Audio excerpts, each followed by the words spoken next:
Что интересно, почему-то вот кавказцы думают, что нет влияния в этой жизни. Вот якобы им никто не должен мешать для проявления своей культуры. Не надо забывать, что мир вообще изначально он двойственный. Вот примерно есть тьма, есть свет, да? Есть любовь, есть ненависть, так? Есть холод, есть тепло, правильно? Есть мужчина и женщина. Вот. В конечном счете. Так создал нас Всевышний.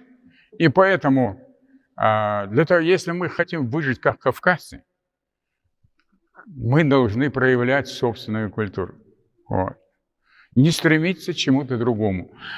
Не поддаваться тому влиянию плохому, которое идет со стороны. Да, общемировые ценности хорошие, они одинаковые все. Почему? Потому что они сакральны. Но дело в том, что говорить одно, а соблюдать это другое.